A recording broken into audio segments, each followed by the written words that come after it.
En estos días se siembra la semilla de lo que va a ser la próxima elección. Hay dos cosas que tenés que hacer en estos días. Detener estos cambios que quiere hacer Milei, que son perjudiciales para la población, y para eso tenés que ponerte al frente. Ahí me gustaría ver a los políticos peronistas en las plazas, con una mesita ahí, explicando la reforma laboral, explicando que no es ninguna modernización. Que cobrar con ticket canasta no es moderno, es viejo. Que laburar 12 horas por día no es moderno, es viejo. Que eliminar la indemnización o restringirla al máximo no es moderno, es viejo. Antes no existía la indemnización. Que recortar las vacaciones no es moderno, es viejo. Y que obviamente no se van a generar puestos de trabajo, y mucho menos en blanco, con esas medidas. Bueno, no tiene tiempo. La estrategia de decir, dejémoslo que haga, no nos metamos. Mientras esté equivocando, falló, acaba de fallar. Entonces, hay dos obligaciones del campo popular. Una, moverse ya mismo para frenar esto que está sucediendo. Y otra, pensar que de ninguna manera se puede presentar en estos términos a la próxima elección. Sería un suicidio. Sería un suicidio. Sería crónica de una derrota anunciada. Sería. Van a seguir perdiendo elecciones. Entonces, o definen el liderazgo, o se van cada uno por su lado. O se van cada uno por su lado. Milei ganó solo. Eso que no, porque si no hay unidad. Milei ganó solo, viejo. Acá hay balotaje. Entonces el que más sacó va a concentrar el voto de todos. Si seguimos haciendo las mismas cosas, vamos a seguir obteniendo los mismos resultados. Buen día. ¿Qué tal, Roberto? Buen día, Roberto, ¿cómo va? Bien, ¿sabes qué? Te estaba escuchando, o sea, obviamente es un momento de crisis para el peronismo, y como todo momento de crisis, es desafiante también, ¿no? Que uno dice, bueno, ¿por qué no renovar y pensar a ver qué propuestas, qué políticas, qué están haciendo gobiernos populares de otro lado, no sé, qué se está haciendo en España, qué se está haciendo en Brasil, qué se está haciendo en México, en Chile, a ver qué ideas podemos adaptar, qué de cosas que se han hecho en otro momento se pueden actualizar al día de hoy, estar discutiendo ese tipo de cosas, y en vez de eso está el peronismo metido en una interna ya un poco casi absurda, te diría, ¿no? Que inmoviliza, que lo tiene metido siempre en el mismo loop de una discusión interna que es vista por la sociedad como una cosa ya absurda, y no puede salir de ahí. Es un partido paralizado que no genera absolutamente nada, ¿no? Más que esto, lo único que se puede poner de acuerdo es en frenar a Milei. Y ya quedó claro que ni siquiera eso la gente pudo, no se pudo capitalizar ni siquiera. Igual vos sabés que creo que el gran desafío lo tiene Kicillof. Ya dejó de ser un problema de conjunto, de che, ¿cómo hacemos para salir de esta interna? Ya es irrelevante lo que haga Cristina Kirchner. Cristina no es la jefa del peronismo. Cristina no es la que va a definir la estrategia del peronismo o la que tiene que dejar a Axel que sea en el 27. Es Kicillof el que tiene que definir una estrategia y hacer que lo de Cristina sea cada vez más chico, si él quiere ser. Digo, después Cristina puede querer ser ella, no está habilitada, puede querer poner a otro y hará su propia estrategia. Pero ya no hay un problema de conjunto en el peronismo, porque son partes que ya no forman parte del mismo conjunto y que tienen que definir su estrategia para, como hizo Menem en el 89, llevarse puesto todo el aparato. 88. Cristina maneja el Senado, maneja diputados, organizó elecciones en varias provincias. ¿Cuánto manejaba Menem intervino en el 89? ¿Cuánto manejaba Cafiero el aparato peronista? Pero hubo una interna. Está bien, la interna es para definir quién va a ser el candidato, y si no lo dejaban a Menem ser el candidato, iba a ser candidato por afuera. Sí. Hay un tema, ¿qué tal? Buen día, compañeros. Digo, vos te tenés que llevar todo puesto. Hay un tema. No tenés que pedir que te dejen ser. Seguro están siguiendo con atención la elección en Manhattan, en Nueva York, no en Manhattan, en Nueva York. ¿Por qué? Porque se empieza a polarizar la escena política en Estados Unidos entre dos outsiders. Uno es el que gobierna, Trump, que se sigue promocionando como un outsider de la política, aunque es parte del sistema desde que nació. Trump es parte del sistema. Está en el segundo mandato. Y aparte es un segundo mandato, pero él constitutivamente es del sistema. Sí. Él es hijo de una persona del sistema, es parte del sistema, no. Pero se vende como un outsider, y la contrafigura, el candidato en Nueva York, es muy radical en sus propuestas. Muy. Así o sea, es. casi al mismo nivel que Trump, pero por izquierda, digamos. Sí, sí, sí. No es comunista, como dice Trump, porque es una acepción que me parece que ya no aplica, No, salvo en China. no. Pero es muy radical en sus propuestas. Yo creo que ahí hay un problema en el peronismo, que es haberse burocratizado. Y la burocratización del peronismo lo ha vuelto, y retomando lo que vos planteabas en tu editorial, lo ha vuelto partidario del statu quo. De un statu quo que ya no es visto como algo que resuelve o que garantiza nada. Antes, por lo menos, el peronismo garantizaba gobernabilidad. Ahora ya ni siquiera eso. Ni siquiera lo promete. Yo escuché los discursos de este hombre. No sé si escuchaste el editorial que yo hice ayer, Sí. hablando de prometerle a la gente, proponerle a la gente que viva bien. Te digo la verdad, si yo empiezo a hacer actos, empiezo a ir a los canales de televisión, con ese discurso, dentro de un tiempo va a haber una cantidad de gente que va a decir, este me propone vivir bien, yo vivo para el orto. Para mí el juego es estabilidad con Ahora, crecimiento. no hay nadie que le esté diciendo a la gente que otro país es posible. Claro, Ahora es pero por interesante eso en digo, Estados Unidos porque ya hay muchas voces que empiezan a hablar de cobrar impuestos a los ricos. Está el intendente, me sale de Chicago, que también plantea cobrar impuestos a los ricos de la misma manera que el candidato en Nueva York. Digo, y acá seguimos teniendo miedo de hablar de cobrarle impuestos a los ricos. No, al revés, hay una corriente ahora en el peronismo que lo que busca es ver cómo traza puentes con el mercado. Que no digo que Es que no- tenés que trazar puentes con el mercado. Pero Digo, eso no bueno, necesariamente quiere decir que No, vos no el tema podés. es el mensaje que das con esa propuesta.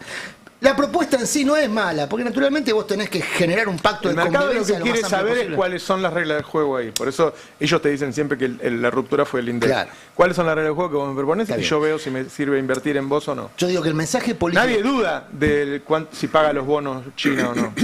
No, por eso no tiene que ver con la doctrina.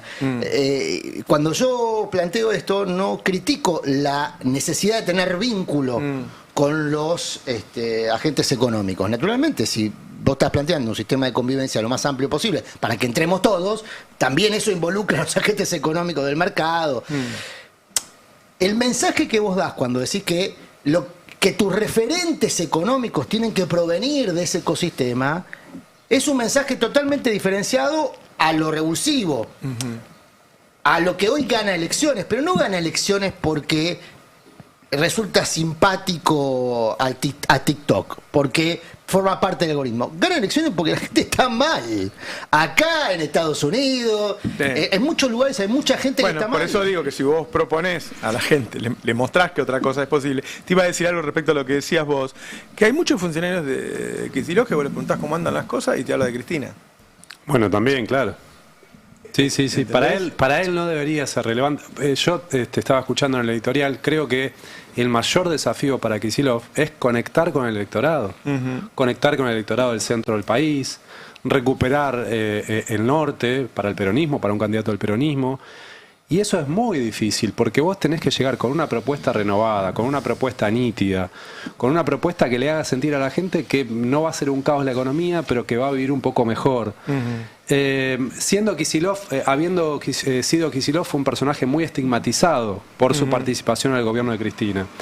Entonces, ese es el desafío de Kicillof, no qué hace con Cristina, porque si él logra hacer esto otro, la verdad es que Cristina va a quedar como alguien queriendo retener poder, pero si él construye una propuesta sólida, ni siquiera es tan importante qué dicen los gobernadores. Eso qué dicen sí los se lo intendentes. cortaron a Kicillof porque él estaba armando una estrategia. Si Quintela hubiera sido presidente de PJ Nacional y él había empezado a armar esto, las visitas Claro, a Santa Fe, la claro, visita a exactamente. Chubut, Yarlor, eso sí se lo cortaron. Pero bueno, eso ¿Pero fue... qué es que se lo cortaron? Que lo haga y punto. No, bueno, porque asumió Cristina PJ Nacional, Que desbarató lo haga, el pero tema de no, Quintela. ¿a quién le importa quién es la presidenta del PJ? No importa eso, realmente. Bueno, fue la que intervino los PJ en todo el norte, donde eligió los candidatos. Es decir, Para mí tiene un peso específico, claramente, ser presidente del PJ. Maneja efectivamente la lapicera para determinar quiénes son los candidatos. Después puede ser resultado Candidatos bueno o malo. que quedan en tercer o cuarto Sí, puesto. está bien, digo, bueno, vos podés pero generar un se llevó candidato la marca. propio, podés generar un candidato propio y que saque más Eso es lo que votos plantea la ruptura, que efectivamente en algún Es que ya momento... está roto. A mí me parece que Gaby sigue lo que charlábamos. Está roto, pero la gente no lo sabe. Vos decís No está escenificar roto. esa ruptura. No, hay No mucha está gente roto en la que elige medida de que- que... Bueno, por eso, pero lo que está diciendo vos es que Kicillof, como estrategia, evidentemente eligió no escenificar esa ruptura. Claro. La podés Sí, es verdad. escenificar muy fácil. O sea, Así es. mañana echás a los 3 ministros de la Cámara. Ok, está Listo, bien. escenificás la ruptura. Entiendo. La he escenificado de formas más sutiles. No la fue a visitar. Tardó un mes en ir a visitarla a San José 1111. Sí. Es una forma sutil de hacerlo.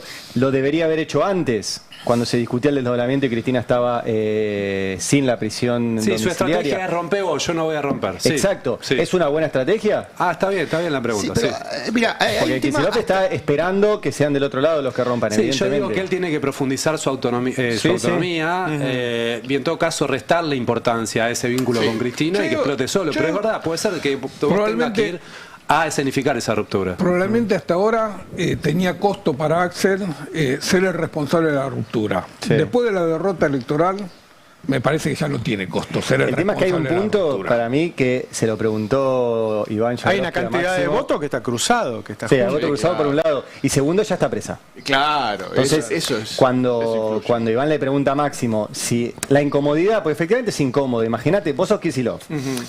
Más allá de la situación actual, tenés una historia con Cristina, tenés un respeto por Cristina, etcétera. Ahora tenés una situación tensa. ¿Cómo la enfrentás siendo que está en desigualdad de condiciones? Pues está presa. Entonces Máximo, la respuesta de Máximo fue, bueno, desafiar el liderazgo del peronismo de Cristina hoy es una opción de vida, dice Máximo. O sea, si vos elegís ser un traidor, cosa tuya. Le está diciendo traidor al que desafía a Cristina porque está presa. A lo cual uno le podría decir, mira, está presa hace 150 días y este problema lleva 4 años. Pero además que entonces pero- vos no podés tener No, ninguna no, digo que no, pretensión digo de que es autonomía complejo. porque Cristina está presa. Eso es lo que pretende eso es lo que pretende el cristinismo. El cristinismo dice que mientras Cristina esté presa, no se puede discutir el liderazgo de Cristina. El problema es que antes de que Cristina estuviera presa, ya estaba discutido. Está Entonces- discutido, digo, si el candidato que puso Tayana el otro día sale y dice tienen razón los intendentes, está discutido por todos lados, eso está claro. Me da la impresión de que no está concretado eso y que confunde y que la gente no sabe bien qué carajo es el peronismo, quién manda y qué sé yo. Hay cuestiones operativas además. Ahora se empieza a discutir el presupuesto. El año pasado vimos cómo el presupuesto y la autorización para endeudarse, que son fundamentales para el gobierno de la provincia de Buenos Aires, prácticamente naufragaron, se complicaron mucho, después se terminó acomodando con limitaciones en el marco de la campaña electoral y de un acuerdo marco de unidad. ¿Cómo arranca la discusión? Creo que vos tenías un informe, no quiero Sí, pisarlo tengo mucho, algo pero sobre- ¿cómo arranca la discusión del presupuesto con Mayra Mendoza montando una escena, sacando un número para decir, bueno, a ver cuánto me toca a mí? Es decir, arranca escenificando justamente la ruptura desde el cristinismo. O no la ruptura, sino el reclamo, la demanda, esa demanda que raspa, no es una demanda que se hace con altura, con estatura de gestión, es una demanda que raspa. Bueno, esos son los términos del debate interno, que complica la gestión de alguien que tiene 2 años de gestión por delante y está obligado, si quiere seguir en la vida política, a ser candidato a presidente. Es decir, Axel puede no serlo si no quiere, porque nadie lo va a forzar. Pero digo, después de ser gobernador de la provincia de Buenos Aires, te queda la salida elegante de ser candidato a senador. Ahora, yo creo podría que ser. la escenificación en todo caso la tenés regalada para el 27.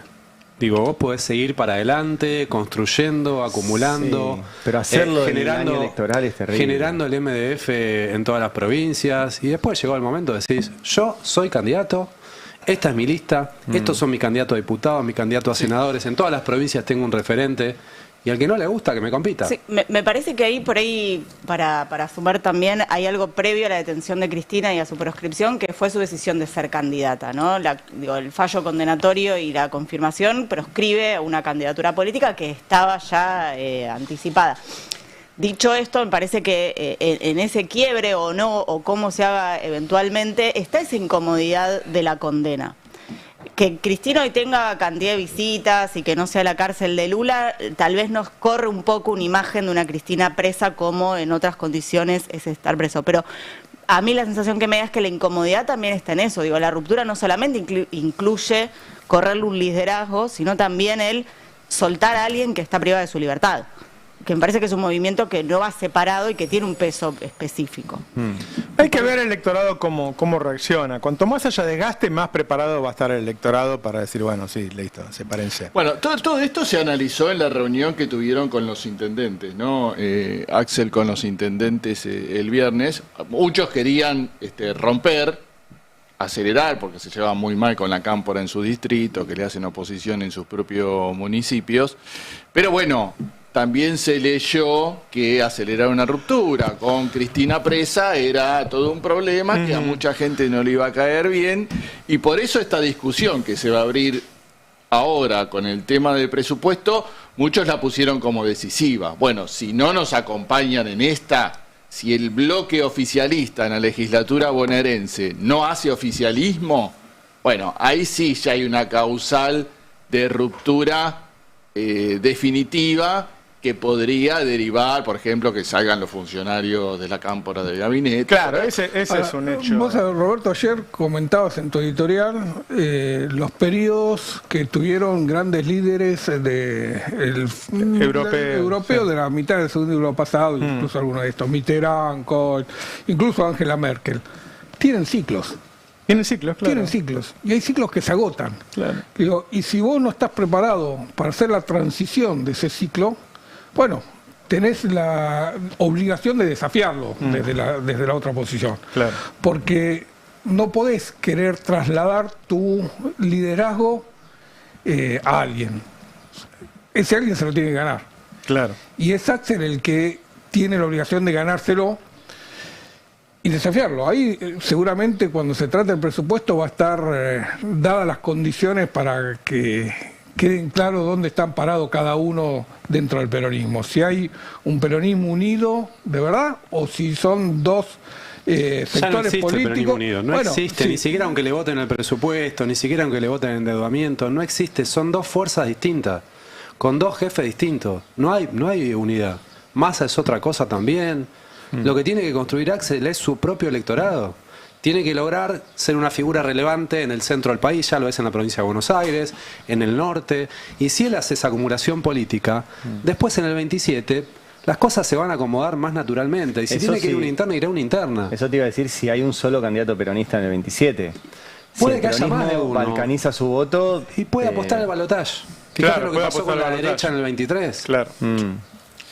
Que podría ser Zamora ese candidato, ¿no? Uñac, no sé de quiénes hablan. Del lado de... Bueno, por De eso, Cristina ¿viste? puede ser que sea Zamora, sí. Zamora. ¿Cuánto se puede llevar? Digo, si vos tenés una candidatura potente que conecta con el electorado, que tiene un discurso, un proyecto, esa candidatura de eventual, hipotética candidatura de Cristina para obturar, me parece que pierde fuerza. Sí. Es muy hipotético, ¿no? Estamos analizando el 27. Lo que yo digo es que el camino... Yo creo que de la Axel- derecha va a organizar un candidato de derecha en el marco del peronismo también. También, bueno, como fue Schiaretti en su momento, que sacan 10%. Ahora, el desafío de Axel es construir una candidatura potente propia para el 27. Lo demás debe ser poco importante para él, debería ser poco importante. Sí. Una cosa, yo no perdería el contexto. Ayer salió un informe muy interesante de Stiglitz para la reunión de Naciones Unidas que determina que es la era de la desigualdad. La profundidad de la desigualdad es mayor ahora que nunca en la historia. Los datos son contundentes, solo leo el título. El 1% más rico acaparó el 41% de la riqueza creada desde el año 2000, estamos hablando de este siglo, de este tiempo, este cuarto de siglo. El 50% más pobre, solo el 1%. Este es el malestar que se expresa en las urnas en todo el mundo. Claro. En todo el mundo donde hay democracia occidental, Claro. ¿no? El tipo de democracia que se aplica en la Argentina. Ese malestar se expresa votando a personas que son o se presentan desde afuera del sistema, porque se supone que van a dar vuelta como una media a esta realidad. Ocurre lo contrario, porque se termina votando, que en el caso de Milei, un tipo que es un mandadero del sistema. Claro. O se termina votando un tipo como Trump, que es constitutivo del sistema. Ahí está la pericia de las campañas electorales, de la narrativa, gente que maneja muy bien, porque aparte son los dueños de la tecnología, esto es muy importante, los que acaparan el 1% más rico que acapara el 41% de la riqueza suelen ser los dueños de la tecnología que después ponen esa tecnología al servicio de las campañas de la derecha. Que son los que te hacen pensar. Que además, son los ¿no? que te hacen... Te influyen en tu manera de pensar. Exactamente. Son los que estimulan comportamientos electorales. Entonces... No es menor a dónde está concentrado el dinero en este momento. No son los dueños de las herramientas del debate público. Bueno, ¿por qué planteo esto? Cuando yo digo que el peronismo se burocratizó, ojo, hay burocracias exitosas. El Partido Comunista Chino es una burocracia exitosa. No es el caso del peronismo, porque no se aprecia como una burocracia exitosa, por lo menos en la última década. Y ahí hay un problema. Es una burocracia ineficaz para, por lo menos, una parte importante de la población argentina, que además ya no es sinónimo de estabilidad. De estabilidad política y de estabilidad económica. Bueno, al contrario, empieza a aparecer como el símbolo del caos. Del caos, por eso. Caos. Para mí el horizonte, humildemente, para presentar a una población exhausta, que no da más, porque no te alcanza el sueldo para llegar a fin de mes, porque te volvió a subir el transporte esta semana, porque ahora te aumenta la luz, porque ya está, no das más. Y encima te exigen que te pongas al frente de la resistencia política a Milei. No, pará, hacelo vos que tu laburo, cobrás un buen sueldo para eso, diputado. Yo digo, es una reacción visceral. Bueno, es estabilidad con desarrollo. ¿Qué es lo que propuso el peronismo de su génesis? Estabilidad con desarrollo. Otra cosa que acabas de decir, digo, ¿qué pasa ahora con todos estos grupos que se han armado, la gente que lucha por las personas con discapacidad, con el Garrahan, que deben haber poco de desánimo, deben tener en este momento, claro, después de todo lo que han luchado? Digo, ¿quién va a ir ahí a liderar, a dar apoyo, a representar? Me parece que hay, digo, me da la impresión a mí que no debería seguir el peronismo en ese lugar de decir, déjalo que se equivoque y nosotros no nos metamos, ¿no? Dijimos muchas veces que había muchos heridos por el gobierno, pero que el peronismo no los acompañaba. Claro. O sea, no fue el peronismo el que hay casos puntuales, qué sé yo, hoy pero no se se estuvo siente en el una tema de los representación. alimentos, Claro. pero nadie fue a pedir por los A mí me dio enfermos la que no le daban sensación que pasó medicamentos. algo parecido a después de las PASO del 2019, que el peronismo se quedó congelado esperando que la elección llegue sin hacer absolutamente nada. Y acá en las últimas 2 o 3 semanas antes de las elecciones, la sociedad se quedó congelada. No hubo más marcha de las universidades, no hubo más marcha del Garrahan, no hubo más presencia en la calle. Se quedó un sector importante de la política esperando el resultado de las elecciones. Todos pensamos que iba a perder. Claro, Creyendo el 7 que de hacer septiembre algo, claro, generó una creyendo sensación. que hacer algo era contraproducente. Claro. Y está demostrado que tenés que hacer algo. Y sí. Tenés que hacer algo, porque cuando vos te quedás, no transmitís tu mensaje. Y claramente el gobierno utilizó esa situación para imponer su discurso.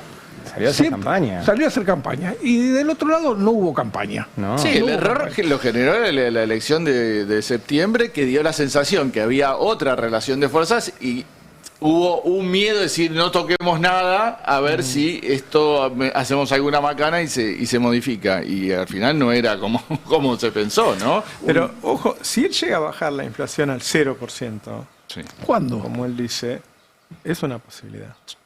Anda a peleársela a la de 2027. No, por eso. La estabilidad por inanición puede lograr ese efecto, vas dejando Hasta ahora no lo gente generó. en la banquina y se va cayendo. Ahora el este mes negocio. subió la inflación. Hace 5 meses que viene subiendo y este va a ser el 6º mes que viene subiendo la inflación. Sí. Y todos tienen la idea de una estabilidad macroeconómica.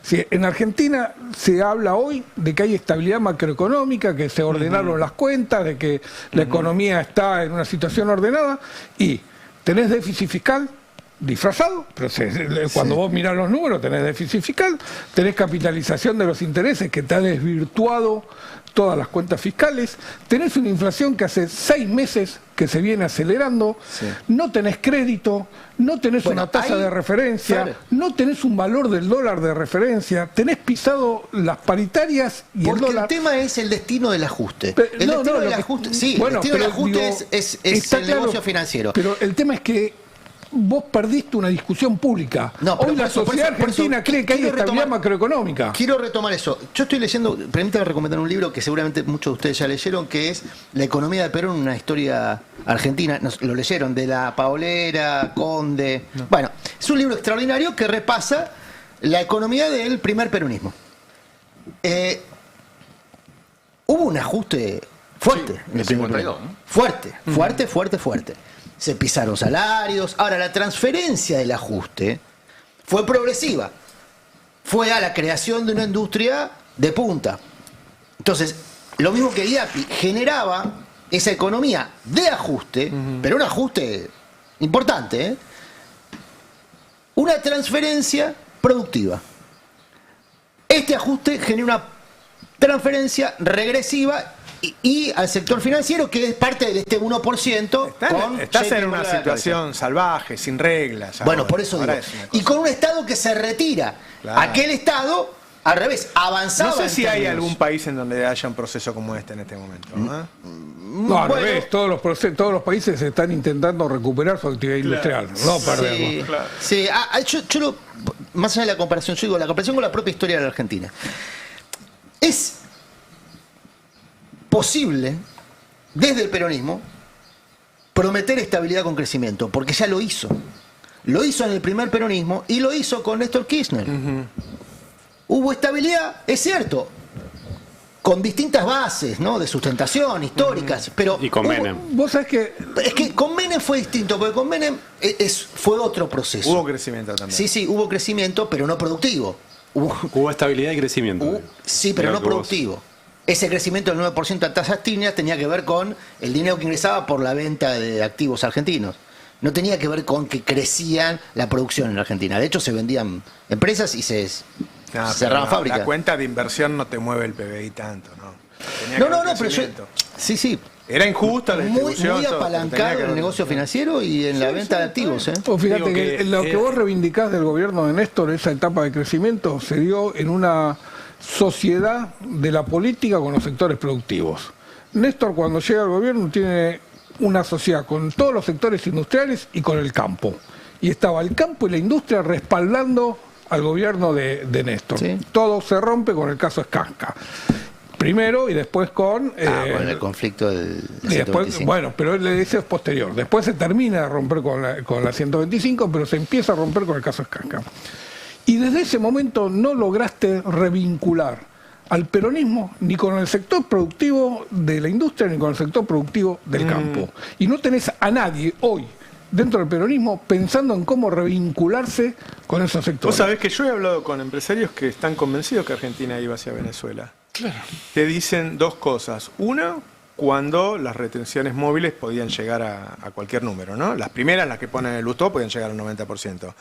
Y dos, cuando aparecen los directores del Estado adentro de las empresas, que es algo que ocurre muy poco en el mundo, que vos tenés a alguien del Estado, y después había de todo, había directores del Estado que se quedaban ahí calladitos, y era uno más, y estaba Moreno, que gritaba y se paraba arriba de la mesa, qué sé yo, y decía, bueno, acá está el Estado y somos nosotros. Eso le hizo creer a muchos empresarios realmente loco que eso, el peronismo quería ser En Venezuela. Estados Unidos el gobierno también tiene funcionarios directamente en los directorios de las empresas y nadie lo cuestiona como una intervención. Yo te digo lo que dicen los empresarios, Sí, de sí, esas, sí. que estaban convencidos, que no es una manera, pues yo, bueno, no sé lo que dicen los periodistas, no, nosotros Y realmente pero porque el pensamos- Estado era accionista. Sí, pero no estaba mal tener directores dentro de las empresas. Lo que Claro. estaba mal es tener a Moreno dentro de las empresas. Claro, bueno, rompiendo está bien. las empresas. Y lo que está mal es no volverte a revincular. Vos tenés que tener hoy a Axel trabajando Sí. en todo el interior de la provincia de Buenos Aires, revinculándose con el campo. El tema es que era interesante eso de los En la directores. provincia de Buenos Aires lo hace. Sí. Tiene que pasar Sí, sí. al país, ¿no? Como dice. Pero era Ahora, interesante eso de los directores, porque yo leía las actas, ¿no? De las empresas, ¿no? Las actas de reunión de accionistas. Entonces estaban los accionistas privados y estaba el que iba por el Estado. Y siempre la discusión era la misma. ¿Qué hacemos con la plata? Todos votaban reparto de dividendos. Votaba el accionista Estado, reinviertan. Claro. Y que es la misma discusión que vos contabas ahora. Quieren eliminar un pequeño impuesto que hay al retiro de utilidades. Entonces, yo creo que no es que... Lo de Venezuela me parece que es más una chicana que algo raro. O sea, ellos veían que alguien les decía reinvertí y no llevala afuera, fugala, ponela en departamentos en Miami. Pero es una discusión de modelo de país, no es Pero la el Venezuela problema la es que reinversión. vos tenías esa discusión dentro de las empresas porque no creían que había condiciones para reinvertir. Una empresa naturalmente reinvierte. Una empresa se lleva las utilidades cuando no ve que hay negocio para desarrollar. En la medida que No sé, porque Repsol se llevaba todo y había negocio para desarrollar. Bueno, no lo quiso Repsol era hacer. extractista, no era una empresa Bueno. argentina que estaba trabajando. Cuando el accionista es extranjero, se la puede querer llevar a su país. Cuando estás acá y vos tenés mucha guita, ya está, ya tenés la casa, los autos, qué sé yo. La guita decidís dejarla en el lugar donde mejor te da. Si el lugar donde mejor te da es tu empresa, la dejas en tu empresa. ¿Entendés? ¿Para qué vas a Sí, invertir es en otra cierto, cosa? pero está bien, es cierto lo que decís ahora. Vos decís, la puedo invertir en dos cosas, en mi empresa que genero laburo y qué sé yo, o en un plazo fijo en Suiza que me va a generar más tasa. Pero Está eso bien, lo haces pero solo lo haces no es si que vas a ves perder acá. solo Es lo que haces si es no ves un condiciones término para el rentable. desarrollo dentro de tu país. Ahora, vos sabés No que piensa yo así el creo que empresario. yo creo que había condiciones. El tema es que la rentabilidad era un poco menor. No era una cuestión de rentabilidad, era una cuestión de expectativa. Vos tenías un Moreno gritándote dentro de un directorio, te vamos a robar, te Está bien, vamos pero a... tenías a un Kicillof en el directorio de Techint y tiene un buen recuerdo de él. Está bien, sí, claro. Hay un montón de directores que hicieron una muy buena gestión. Y tenías a dentro Guado las de Pedro en empresas. el de Telecom y también tienen un muy buen recuerdo de él. Por eso- se viene dando esta discusión acerca Demasiado de si bueno. el peronismo necesita una figura tipo Danilo Stori o como fue en su momento Roberto Lavagna también, ¿no? En el primer gobierno de Kirchner. Ahora, hay dos elecciones que un poco contradicen la idea de que vos tenés que conformar a los mercados para ser una opción de poder viable. Tenés 2011, cuando ya se había roto todo, con todos los sectores empresarios, con el campo. La muerte de Néstor cambió todo. La muerte de Néstor impactó muchísimo. Ahora, fue un 54%. La verdad que Durán Barba le dijo a Macri no vayas No te a pelear con presentes. una viuda. Con una viuda, claro. Ay, pero venía en ascenso, fueron 8 años seguidos de suba del salario real en 2011. Sí, por eso digo que... No es solo la muerte tenés de 19, y tenés el 2019 también, donde era la vuelta de Cristina, está bien, con Alberto, un personaje que la matizaba, la El Danilo moderaba. Story. Ya se hizo todo. Tal A mí vez. me da la Lo que digo sensación es, estamos para en mí, mitad del No, agua no caliente. entendía dónde. No, lo que voy es para ganar una elección tenés que poder entusiasmar al electorado y transmitirle que con vos va a haber estabilidad y vas a vivir mejor. No sé si hace falta ser el mejor alumno de los mercados para eso. Porque además, Kicillof nunca lo va a hacer. No, pero a ver, en lo que cuenta Adrián de la historia de Yo lo la... que digo que el mercado debería tener el miedo que tiene que tener un gobierno popular y no el sobremiedo que le tiene a un Ok. gobierno que te cambia la regla del juego, como es cambiar el INDEC y decir, ese bonito que te firmé, no te lo voy a pagar. Está bien, sí, eso sí. Está bien, pero cuando hay un gobierno como este que también le cambia la regla del juego, no dicen que es Venezuela. También te cambia se la la regla cambia del a favor juego. de ellos, ¿no? Yo te digo qué es lo que me han dicho un montón de Sí, empresarios. sí. Claro, aparte ya sabemos que con el peronismo ganan plata y sin embargo apoyan a los Sí, modelos total. contrarios. Bueno, pero más allá de eso, a mí, y ni mirar tanto los mercados, ¿qué es lo que piensa la gente? Vos agarrás a cualquiera de los sub 30 que te cruces por la calle. Claro. ¿Y qué imagen tiene la de Perón? No es la de la estabilidad con desarrollo, no. Y Es no, un caos no la político, vivió. un caos financiero, ¿qué es? Inflación, corrupción, eso es el peronismo para cualquier sub 30 que agarres hoy por la calle, y eso es lo que terminan votando. ¿Y cómo revierte eso? Ese es el desafío de Sí, peronismo. la última ¿Qué que hace pasó para fue hace revertir? 15 años. ¿Eh? Es que la última vez que pasó fue hace 15 años. Lo de la estabilidad con desarrollo. Sí. Bueno, por más eso. de 15. Entonces hay que pensar qué ideas. Bueno, una story no. No, yo ¿Qué? digo que la experiencia de Alberto Fernández pretendió eso, pretendió conectar con esa medianía, ¿no? De una moderación Sí, política. eso me parece que Cristina lo hizo más pensando, en el círculo rojo. En Por varias acá lo hemos cosas, hablado. O sea, sí. ella decía, yo no puedo acceder a eso, ellos no me hablan, ellos no me tengo una relación cortada con las empresas, Varias con los... cosas, también su situación personal, pesaron varias cosas en la decisión de Sí, Cristina, sí. la situación de su hija, varias cosas. Y Alberto que prometía, lo hacía público, lo hacía privado, prometía cosas que no tenía. ¿No? Claro. Digamos, siempre Alberto fue eso, siempre fue... El sábado le dijo a Mariano Martín, algún día voy a contar Sí, cuál fue el acuerdo, pero el no acuerdo. hoy. No sé qué Sí, quiso siempre decir. prometió cosas que no tenía. Pero bueno, La verdad que yo no creo que haya habido nada más que lo que todos sabemos. Sí, yo coincido. Por ahí ahora se está pensando alguna cosa que se está inventando para Y justificar. una reunión a solas. No, por lo menos algo más relevante de lo que sabemos, qué sé yo, eso. Yo hablé con los dos tantas veces, nada. uno pensaba que si yo te pongo me vas a hacer caso y el otro pensaba, yo voy a ser presidente, ¿cómo me vas a decir lo que tengo que hacer? Claro. Y así fue todo. Claro. Siempre hay que recordar también que las cuestiones de la vida personal de Cristina juegan mucho. Cristina tenía a su hija muy enferma internada en Cuba, en el momento que toma la decisión. Y eso jugó también. Jugó también para no sentarse a... Yo les pregunté, oíme una cosa, ¿cómo no se pusieron de acuerdo con el FMI que estaba ahí? Estaba el iceberg, lo tenías adelante, no sabían si doblamos a la izquierda o a la derecha para esquivarlo. Y bueno, ni siquiera de esas cosas habían hablado. Era todo una situación, era una emergencia. La verdad, la situación era una emergencia. Y de hecho, durante la campaña hubo reuniones. Cuando era candidato ya había reuniones con el Fondo Monetario Internacional. Claro, así es. De qué iban a hablar. Pero además se vio todo. Cuando Alberto levanta y se arma el búnker y se va del Patria y arma su búnker propio en la calle México, yo dije, bueno, ya está, ya se fue. Ya ganó las PASO. Pero era lógico. Yo lo hablé antes. Una cosa, los presidentes van a los mejores hoteles del mundo, se reúnen con los líderes del mundo. Alberto te contaba, porque comimos con Biden y con Macron y qué sé yo somos re amigos. Y después vas a venir y vas a llamar a decir, decime qué hago. No funciona así. Le está pasando a Milei, Roberto. Milei se está empezando a creer presidente. Claro, hay un momento que vos te la crees. Milei se está empezando a creer presidente. Obviamente, y es una novedad política de magnitud. Guarda que esa manera de hablar a veces más humilde, yo te lo digo por charlas de gente que lo conoce mucho y que me decía que él era así, tan violento, tan agresivo y qué sé yo, por la inseguridad que tenía. Y que ahora está más calmado porque se siente muy convalidado.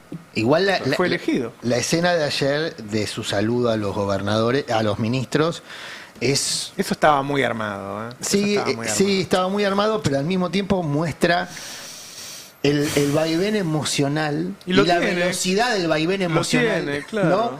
En cada saludo era una expresión emocional. Lo que podemos concluir ahora que con esas pocas herramientas emocionales mal no le ha ido.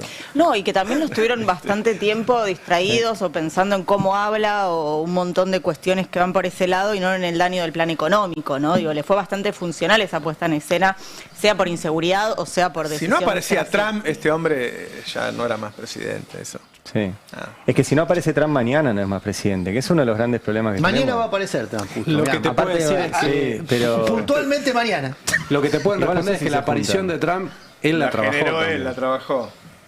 Bueno, puede ser, o por ahí a Trump le interesa tener una pata en Latinoamérica que no tenía, de un país donde un tipo le dice soy tu fan. Las dos cosas. Él quiere varias cosas, ¿no? Quiere Colombia, quiere Venezuela, quiere Brasil. Ahora Acá no necesita pelearse. Acá tiene un tipo que le dice, no, si yo te doy todo lo que vos me pidas. Sí. La estrategia de sumisión le sirvió. El tema es que si mañana Trump, mañana o pasado, se levanta y dice, hoy no me interesa más la Argentina, explota. O sea, Milei quedó absolutamente condicionado por el humor de Trump.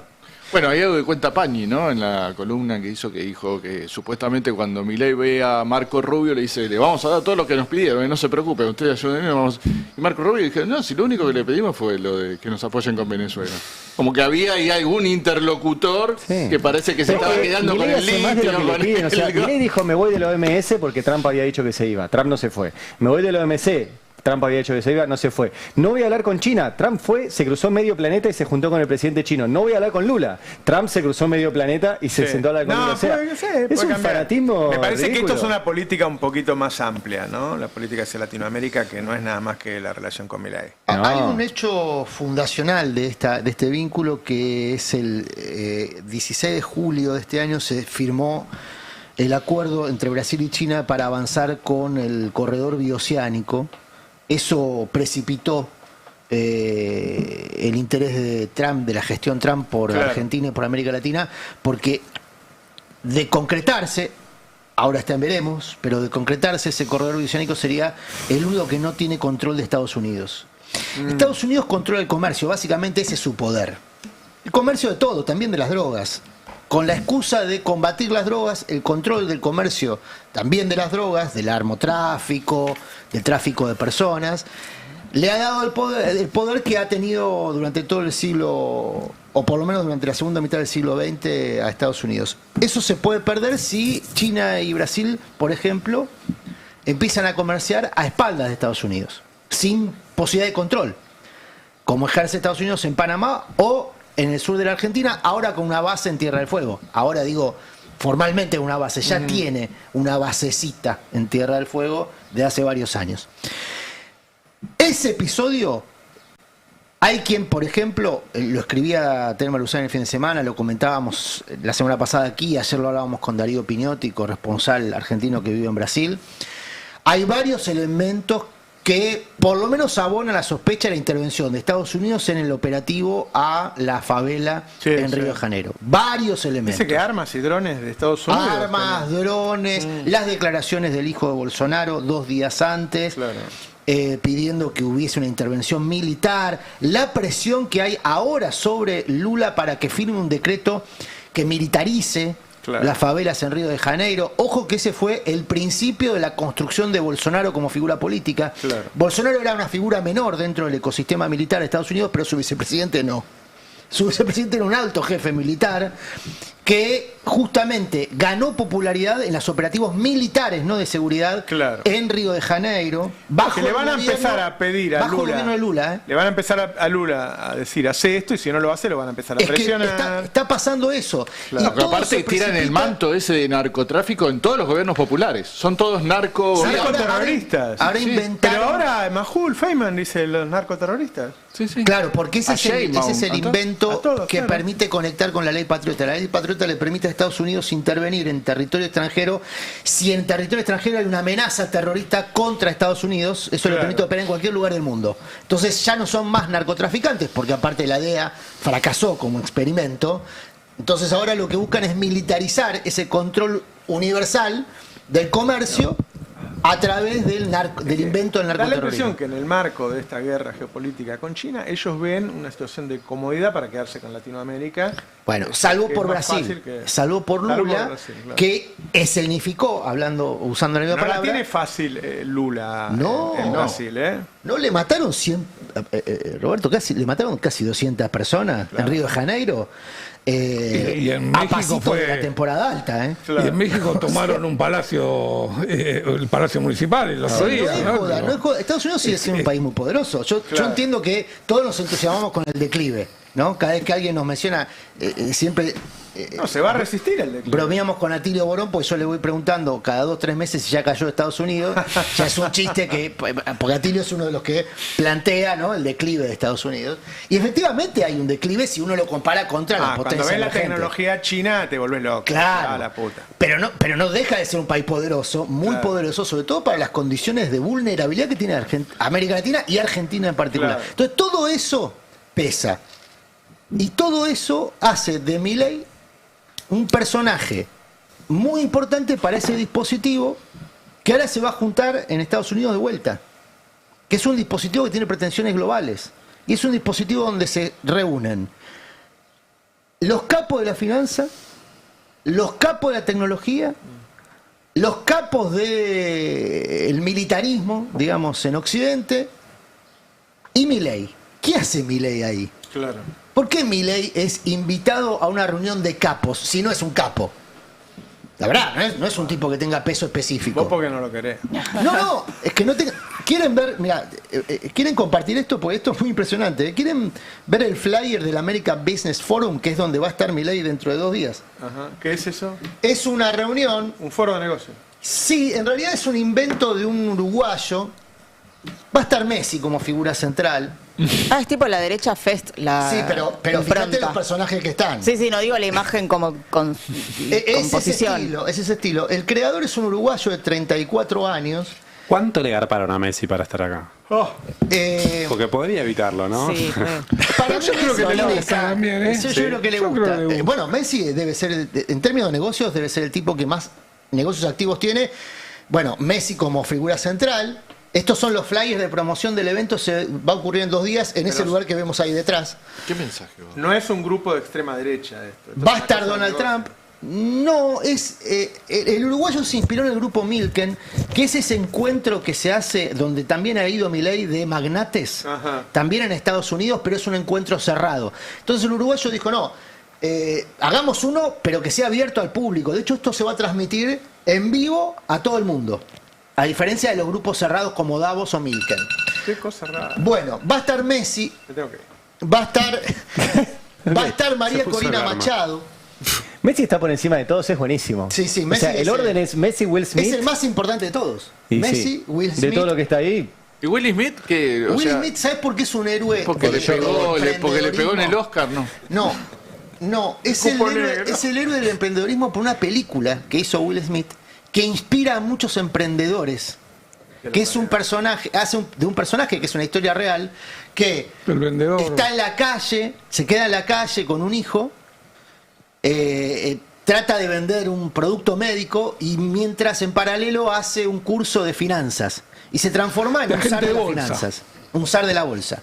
De la calle, de vivir en la calle, a ser un zar de las finanzas por hacer un curso de finanzas con algún personaje, un lobo de Wall Street. Bueno, está Infantino. Por esa película, tiene como 30 años, Will Smith es un héroe por el personaje. Pero bueno, evidentemente... Qué raro, ¿no? Que él no Rarísimo. De mínima si era una historia real, al llamar real o algo, pero... Muy triste la película, dice el Tano, que llora cada vez que la ve. Bueno, el Tano llora. Real, llora. Es muy poco creíble que el Tano llore. Dice que se emociona. ¿Por qué no crees que tiene Aparte, emoción? cada vez que la ve... No tiene Esas son las películas que después hacen creer que si vos sos pobre, sos porque querés. Exactamente, la película es eso, la película es vos sos pobre porque querés. Claro, porque si no, mirá cómo se puede. Mirá cómo pudo el señor. Hasta un negro pudo. No, pero en medio Está basado en eso. La película es el... Bueno, Gianni Infantino, que se ha vuelto una figura de negocios globales muy importante, muy importante, sobre todo en Miami. Esto ocurre en Miami. Que aparte le está dando todos los mundiales y campeonatos a Estados Unidos todo el tiempo, ¿no? Y siempre aparece contra. Exactamente. Bueno, al lado está Milei. Si vamos abajo, vamos a ver... ¿Está Nadal? Un poquito. Exactamente. Si vamos... Rafael Nadal, ahí sí. está. Abajo lo vemos a Rafael Nadal, Bueno. a Donald Trump y al señor Diamond, que lo tuvimos aquí la semana pasada, es el Capo de CEO de JP JP Morgan, que acaba de meter otro funcionario en el gobierno. Claro, ahora entiendo qué hace Milei ahí, ¿no? Entonces, Milei está en el medio, con María Corina Machado, que es la persona que impulsa... No me había dado cuenta que era ella. Claro, María Terrible. Corina Machado, que es la que ¿Quién armó impulsa... esa lista? Bueno, todo esto... Adrián, me tengo que ir. ¿Ah, en serio? Siento mucho. Sí. Bueno, Pero- Pero los pensé dejo. que el traje era por nosotros, Va a ¿no? conducir Adrián. Ari. Ari. ¿Le das el bastón de mariscal? Le di el bastón Está de muy mariscal, bien. pero yo no se lo voy a pedir de vuelta. Bien. Le voy a hablar por la cucaracha. Claro. Bueno, discúlpenme, me tengo que ir a No, hacer no, por unos favor, estudios por favor. médicos, el chequeo anual de rutina. Está nomás. muy bien. Chao, abrazo. Ah, pero te trajías para eso, mirá, muy bien, muy elegante. Tengo otras cosas que hacer. Está, me imaginé, me imaginé. Nos vemos. Bueno, termino con este cuento mientras se acomoda Ari. Esto va a ocurrir en 2 días, este evento que se va a transmitir a todo el mundo. Está el señor JP Morgan, que es el último que quería mencionar, que es el que está ahí abajo. Y se da en paralelo al desembarco del nuevo embajador de Estados Unidos en la Argentina, el señor Lamelas. El chiste se hace solo. Que ayer se presentó en sociedad con Pablo Quirno, que es otro empleado de JP Morgan que asumió como canciller. Si no hice mal la cuenta, son 7 empleados de JP Morgan que ya tienen cargo en el gabinete, una especie de gabinete offshore, ¿no? 7 funcionarios del JP Morgan, califica como un gabinete offshore. Sí. Bueno, uno de ellos es Quirno, que ahí lo vemos con Lamelas, recibiendo las cartas credenciales del nuevo embajador. Por lo tanto, Argentina ya tiene tutor en el territorio. Pero, por si las moscas, va Milei a Miami para rendir cuentas, recibir instrucciones y eventualmente también elogios, agasajos, que es algo que, como sabemos, a Milei lo conquistan muy fácilmente. Siempre hay que recordar la escena que cuenta Caputo en privado. Cómo hizo Caputo, que había sido muy denostado por Milei, recuerdan, ¿no? Que hasta lo había calificado de chorro, Milei a Caputo, cómo hizo para convencerlo de que lo convoque como ministro de Economía. Le dio la razón, dijo Caputo, le dije que tenía razón y con eso le cambió el semblante. Bueno, es un poco el método que todo el mundo que quiere sacarle algo a Milei usa con Milei. Le da la razón, por lo menos verbalmente le da la razón, y con eso le van sacando partes de la Argentina. Che, hablando de eso, Fer, vos tenías hoy lo del carry trade, que leí tu nota a la mañana, que es la nueva bicicleta financiera de Caputo, que intuyo que los JP Morgan están metidos. Sí, el tema es que se quedaron sin dólares, lo sabemos. Besen dejó de poner dólares en el mercado desde que pasaron las elecciones. Y el gobierno necesita juntar dólares para pagar la deuda que tiene y necesita que hayan dólares para mantener esta estabilidad financiera, porque a medida que se aceleran las expectativas de devaluación, se aceleran también el proceso inflacionario. Entonces el gobierno necesita que aparezcan dólares. ¿Qué se les ocurrió? Nada nuevo. Volver al principio, que es que las empresas se endeuden y vendan los dólares en el mercado de cambios, que las empresas toman deuda en el exterior, los traigan y lo vendan en el mercado de cambio, y con eso volver a abastecer de dólares a la demanda, que se mantiene igual que antes de las elecciones. O sea, no cambió eso. No cambió. La demanda de dolarización se sostiene, y se sostiene porque hay una convicción de que el dólar está atrasado y que en algún momento va a haber un salto. Entonces vos, antes de las elecciones, pagabas una tasa hasta el 100% en pesos para no vender los dólares porque esperabas el salto. Ahora la tasa en pesos más o menos se estabilizó. La tasa en dólares más de devaluación prevista que se refleja en los contratos de futuro más o menos se estabilizó, y esto te vuelve a armar la bicicleta financiera. ¿Qué es la bicicleta financiera? Y esto no es para cualquiera. Uno cree que porque si tenés unos dólares en tu casa podés hacer esta bicicleta. Nada, no. Tenés que tener capacidad para jugar en esta liga, que es vender los dólares, con los pesos que obtenés, comprar un título en pesos que te garantiza una tasa de interés. Paralelamente, si querés cubrirte, compras un contrato de dólar futuro. Entonces, están los dos, los que compran el contrato de dólar futuro y apuestan igual a una devaluación. Entonces dicen, me voy a llevar la tasa de interés más la ganancia del contrato de dólar futuro porque van a devaluar. Y los que apuestan no, el gobierno tiene capacidad de sostener el techo de la banda, entonces yo vendo los dólares y me quedo en pesos porque si hay mucha presión, el Banco Central va a defender ese techo de la banda. Y te hago una pregunta, ¿por qué una empresa se endeudaría en dólares si los analistas financieros de la empresa también ven que puede haber un salto evaluatorio y no lo van a poder pagar? Porque la bicicleta financiera te garantiza la rentabilidad. Es decir, siempre tenés garantizada esta rentabilidad. Okay. No está, si les avisan antes, o sea, antes de que explote tienen que salir. No, vos tenés que, si vos tenés dudas de que el gobierno va a defender el techo de la banda, te compras el contrato de dólar futuro, que te lo está subsidiando el Banco Central. El Banco Central te vende contrato de dólar futuro barato, entonces vos ya el mismo día... Ya tenés garantía. El mismo día hiciste la operación cerrada.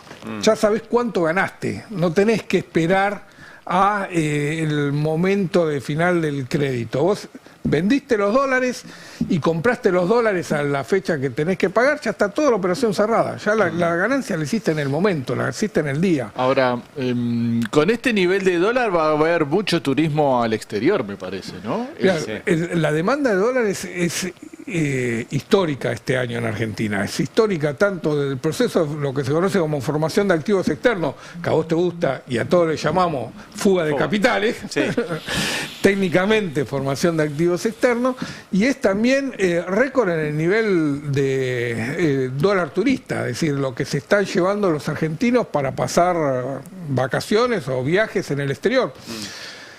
Había una cuenta que si vos tomás lo que se gastó solo en septiembre, ya te da 10.000 millones de dólares en el año. Y septiembre es un mes de baja demanda del dólar turista. El dólar turista 6.000 millones. Y ya si proyectaba septiembre te daba 10.000 millones en el año. Si proyectaba septiembre, con lo cual te va a dar... Y el anterior récord, si no me equivoco, fue de 9.000 millones con el gobierno de Macri. De dólar turista, de lo que se gastaron los turistas en el exterior. Febrero. No, a lo largo de todo el año. A lo largo del año. Todo el año. Sí, Ari, digo, la economía argentina genera un excedente de demanda de dólares de entre 20.000 y 30.000 millones de dólares. 20.000 millones para formación de activos externos, 10.000 millones para turismo. Vos tenés que tener 30.000 millones de dólares si querés que el dólar esté tranquilo y que todos los argentinos estén contentos. De excedente. De excedente. Claramente, después de eso tenés que tener todos los dólares que necesitas para la actividad productiva, para la actividad comercial, para importar, para todo lo demás. No, además son dólares que se van del país para financiar trabajo extranjero, ¿no? Mano de obra, son hoteles, o simplemente se van a cuentas de argentinos en el exterior. Simplemente lo transferís y lo dejás depositado, como decías hoy, en un plazo fijo en Suiza. ¿Qué tan posible es que sostengan la burbuja durante 2 años? Depende de Bessent. Claro. Si vos tenés a Bessent jugándote fuerte cada vez que la presión dolarizadora es tan fuerte como previo a las elecciones y te ponen todo lo que hay que poner, puso 2.000 millones de dólares, que parece poco, pero fue en una semana. En una semana puso 2.000 millones de dólares. Posible Besen dice, yo quiero ganar las elecciones presidenciales del 27 y pone dólares para sostener la inflación quieta, el dólar quieto y ganarla. Ahora, lo tienen que aceptar allá también eso. Lo tienen que aceptar allá, tienen mucho conflicto interno. Siguen sin presupuesto, el Partido Demócrata está ejerciendo una presión muy fuerte contra los republicanos por este salvataje que hicieron a Milei.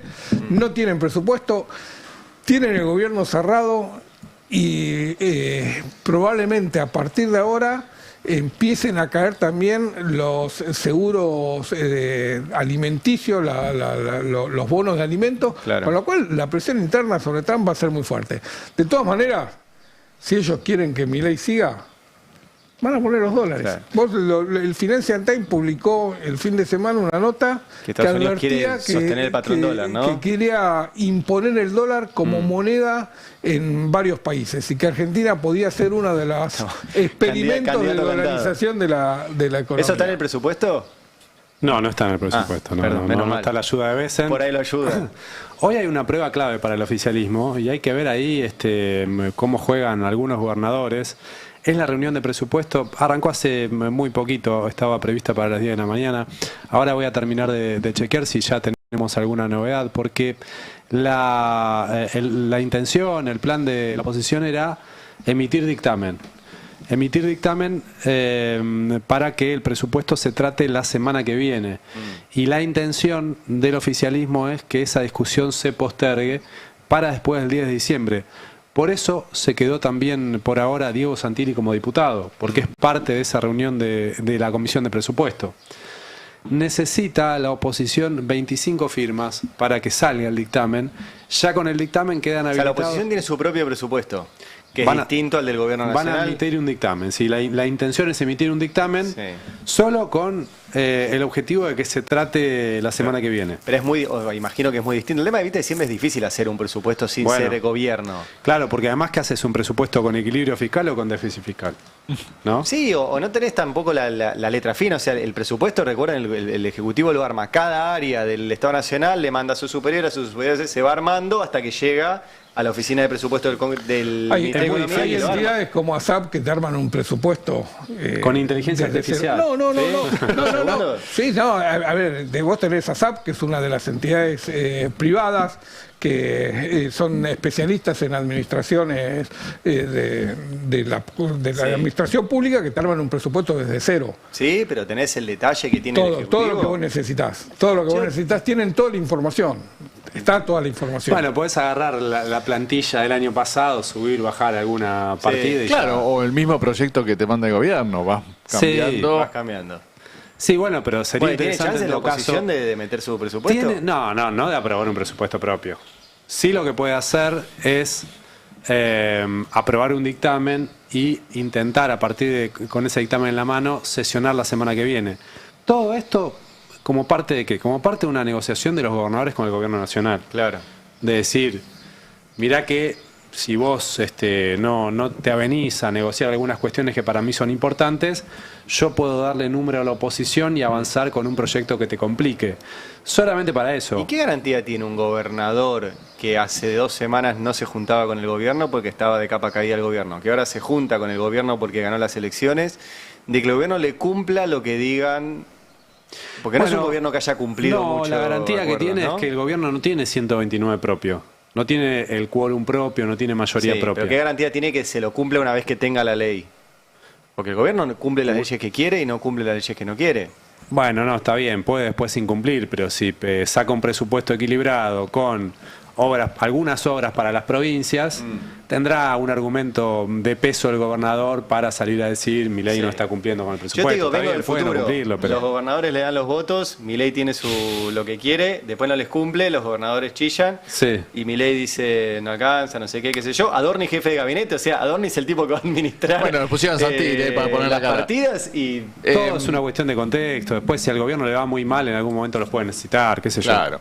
No, pero aparte es importante que avancen, que no confíen, que no bajen la guardia los gobernadores como ya hicieron con este gobierno y que avancen con un dictamen propio para tener algo concreto con qué negociar con el gobierno. Porque sabés que este gobierno, si no tenés alguna forma de presión, te pasa por arriba y te ignora Además te dice que sos un degenerado fiscal. Por eso, o sea, la única forma de presión que tuvo el gobierno es el tercio en el Congreso, el tercio para evitar el juicio político y el tercio para sostener los vetos. Claro. Esa fue como la única... Aparentemente Milei ha venido queriendo mostrar otra cara desde que ganó las elecciones. Sí, como una cara más negociadora, como una cara de mayor previsibilidad política. ¿Le creen vos que hablas con todos ellos? ¿Los gobernadores? Sí. No, por eso están queriendo obtener algunas garantías en esa negociación. Que el presupuesto incluya algunas cuestiones que para ellos son importantes, como el tema de las cajas previsionales provinciales y como el tema de obra pública. Bueno, no te digo que sea una garantía, pero si las obras públicas están incluidas en un presupuesto y que con esa inclusión así todo te da un presupuesto con superávit, le sacás un argumento a Milei para después incumplir esa palabra, esa ley ya, ¿no? Sí. Qué sé yo, sí, podés mantener la duda, por supuesto. No es que más allá de que uno esté no de acuerdo con Milei, me cuesta que le crean. Porque no respetó ningún pacto de los que hizo. O sea, Sáenz, no te queda otra. Claro. Sáenz, que ahora está amigo de Milei, hace 15 días le dijo Paloma Iglesia. Sí. Sí, y estaba cantando con un poncho en la puerta de la Casa Rosada, ¿te acuerdas eso? Pero es que no es que tienen la voluntad de creerle, pero no les queda otra. No les queda otra, además perdieron. En general todos perdieron en sus provincias con la Libertad Avanza, ¿no? Ese es un tema. Y te quería mostrar, bueno, ayer volvió la discusión, y demasiado fuerte para mí, con el tema de la proscripción o discriminación, podríamos decir mejor, de Kicillof y de otros 3 diputados de Fuerza Patria de la reunión, ¿no? Y de la convocatoria.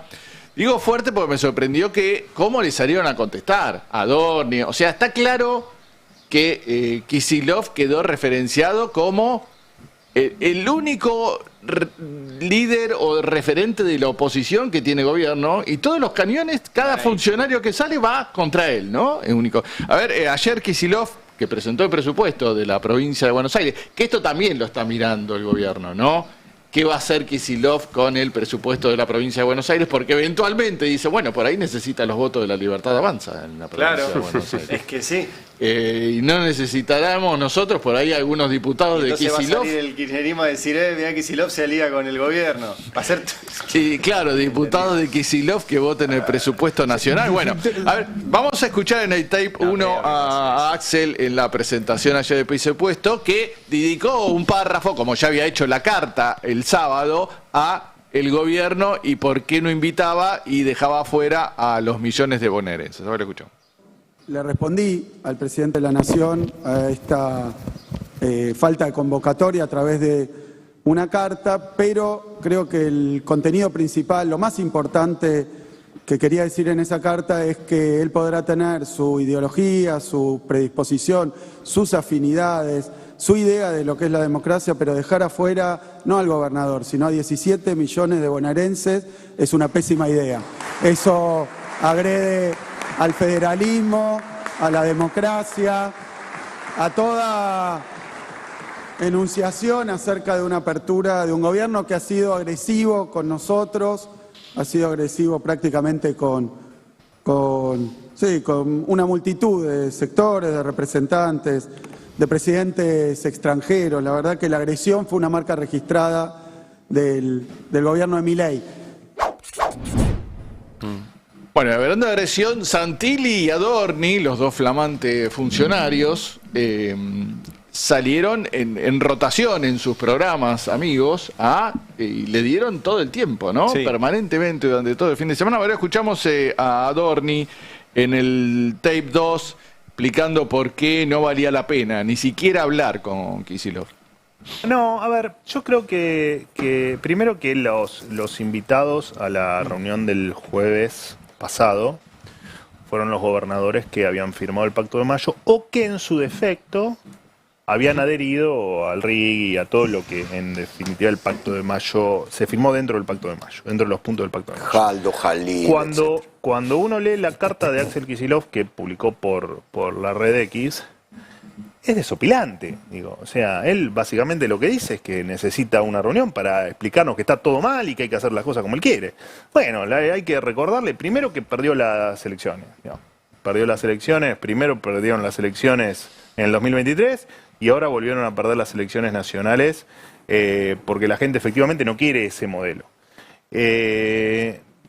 Habría que preguntar, bueno, ¿cuál es la intención de una persona que es un derrochador de recursos públicos con un montón de cuestiones en la provincia de Buenos Aires, que hay lugares en la provincia de Buenos Aires que no se puede salir a la calle, digamos? Hay lugares en todo el país donde no se puede salir a la calle, también en la ciudad de Buenos Aires.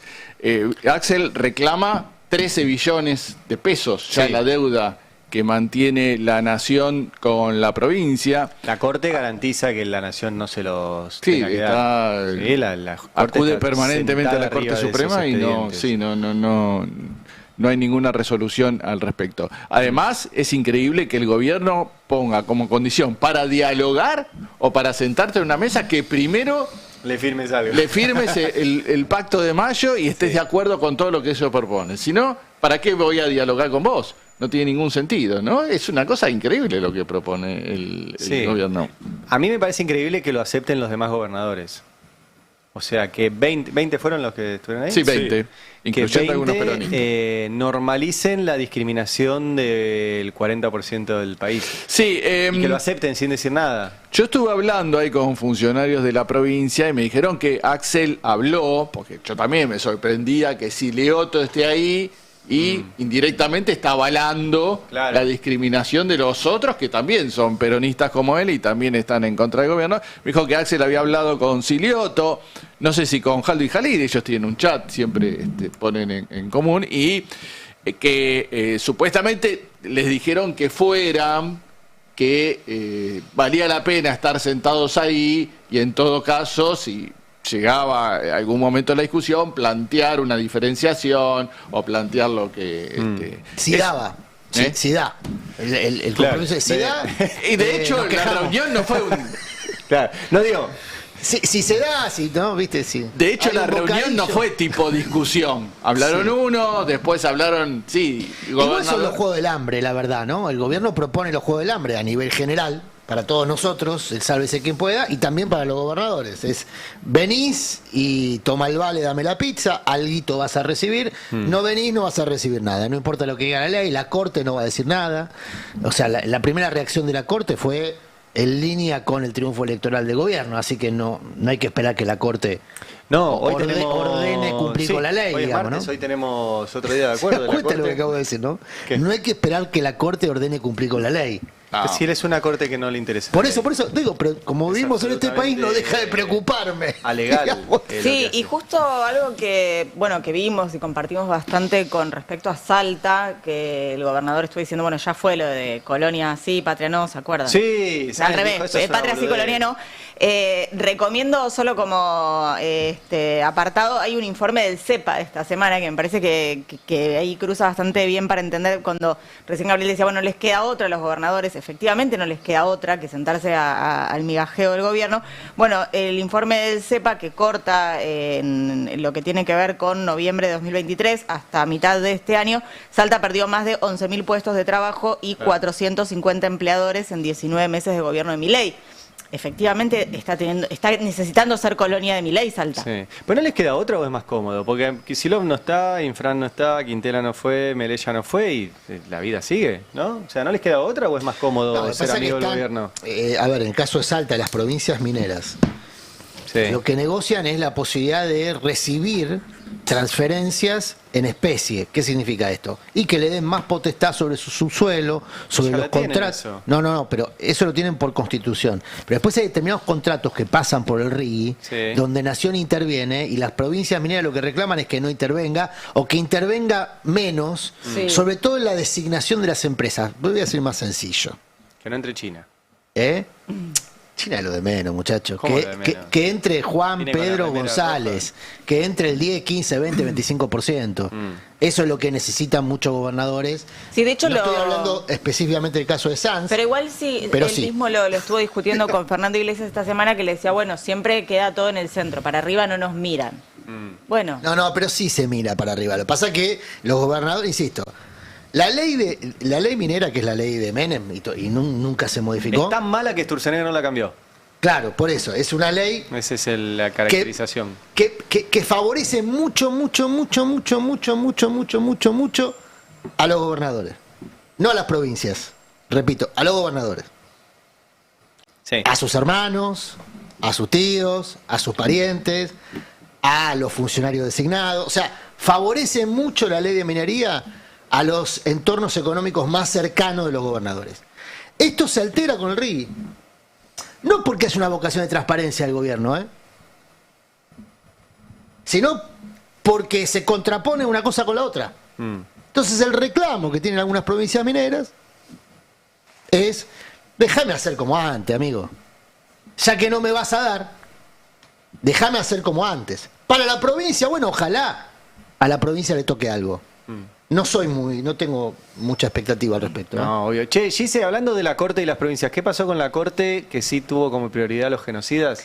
En este caso, bueno, veníamos comentando, ¿no? Los tiempos que la Corte se toma para resolver algunas cosas y algunas otras no. Los tiempos que se está tomando para confirmar condenas por delitos de lesa humanidad son realmente muy largos y en este marco las consecuencias existen. Y en los últimos días, un fallo de la Corte que ha tenido las firmas de Rosenkrantz y Rosati, que inicialmente recordamos también acompañaron con sus firmas el 2x1 para genocidas, y con los conjueces Alejandro Taza y Abel Sánchez Torres, resolvieron sobre un caso particular, que es en este caso el de Carlos Indio Castillo, condenado por delitos de lesa humanidad, pero actualmente en un nuevo proceso judicial por los mismos crímenes, por la misma calidad de crímenes, no los mismos hechos.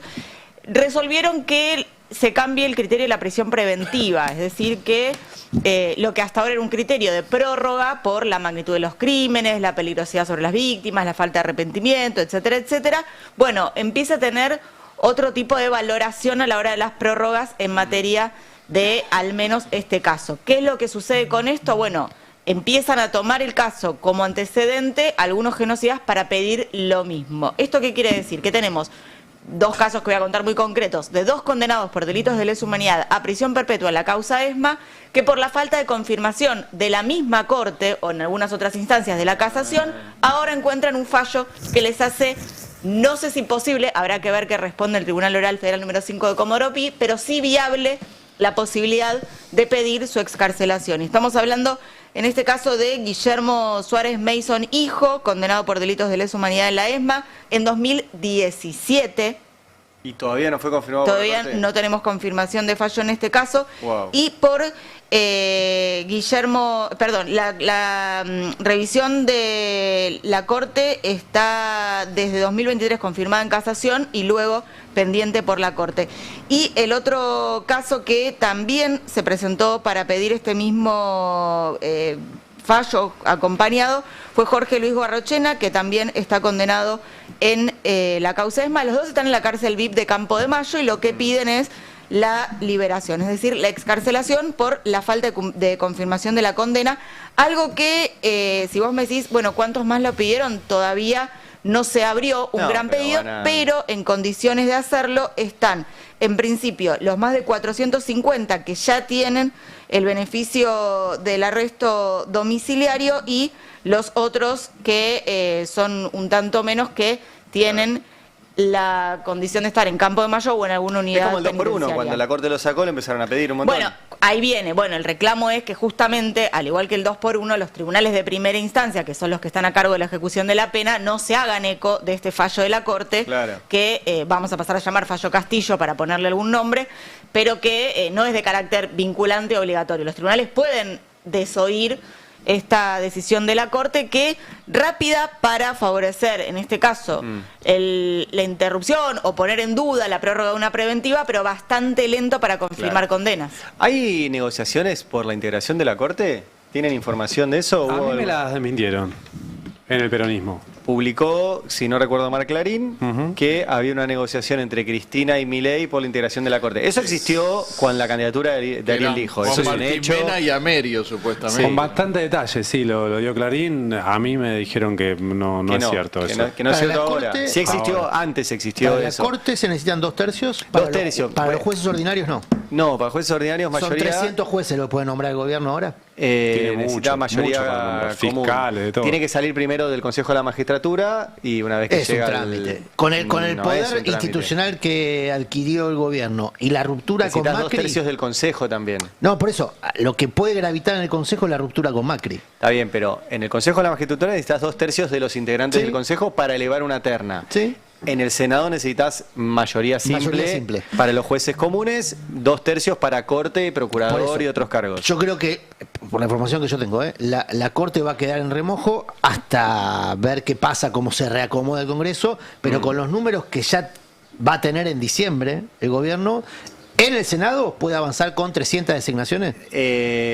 Con mayoría simple, sí. Bueno, No con cada las de una de esas 2/3. designaciones, que muchas de ellas son en provincias, es una herramienta de negociación fenomenal. Obvio, con los gobernadores. sí. Fenomenal, ¿eh? Hay provincias que tienen Totalmente. un juez federal. Y ya tiene 26 senadores propios la Libertad Avanza, o sea que necesitaría... ¿26? Con Claro. el PRO. Junto con el PRO. Está 20 bien. más 6. Y el peronismo tiene 24, que es un tercio exacto. Un poquito Si el- más, 28 incluso. creo. 28. Bueno, si son 28 y votan todos juntos, no, No, tiene pero chances para- de... para- Bueno, ahí no decimos. se sabe eso. Para los 2/3, Sí, claro. yo decía para No, la no, para los designación jueces de- Para ordinarios, designaciones porque de ahí jueces se ordinarios, va a sí. sentar. A ver, muchos de los gobernadores que estaban sentados el otro día ahí en la reunión Sí. necesitan designar jueces. Sí. Para mí ahí el Cada paso uno de clave ellos es el Consejo de la Magistratura. Está bien, y ahí el pero peronismo tiene gente muy dispuesta a Sí, negociar en yo general. quiero ser más enfático con esto. En esas negociaciones se define, por ejemplo, el futuro del trabajo. Sí, claro. O sea, Porque si está los todo atado, trabajadores... sí. Pero por supuesto, si los trabajadores creen que la solución a la acechanza de la reforma laboral se va a encontrar en el Parlamento, están jodidos. Estamos. No va a ser ahí, ¿eh? Yo no esperaría nada de esa negociación. Porque es una negociación que, insisto, por cómo viene la cosa, el gobierno tiene muy sencillo de anudar con los 300 jueces que están para designar. Olvídate de la Corte. No sé si está tan incómoda con esta Corte Milei, ¿eh? Por lo tanto, no sé si tiene apuro. Y además, las negociaciones de guita, No, se lo que apuró- hablábamos se antes. apuró y Entre fue una la de las cosas que le salió mal. ¿Cómo? Se apuró con la Corte y fue una de las cosas que le salió mal. Le Por agarró eso, y ansiedad, ahora lo la nombró verdad por que no decreto. le genera ningún disgusto a la Corte. No la controla. Pero no le genera disgustos. No. Por ahora. Por Por eso. ahora no. Pero Ahora- Pero lo ahora mismo, o sea, veremos. ¿estás a tiro de que Trump se levante con el pie cruzado o que la Corte te quiera bueno, generar un pero es disgusto? la historia O que le de la digas silla que no eléctrica, algo a digamos. Clarín, ¿no? O ¿Cómo? que le digas que no algo a Clarín. Bueno, le dijo que no a la A la fusión. a la No le fusión dijo de que sí, Telecom ¿no? Telecónico. No le dijo que sí. Pero Le dijo está, que no. que sí. está stand-by, ¿no? Nadie Está lo firmó stand-by. No, todavía, no, sí. está todo avanzado.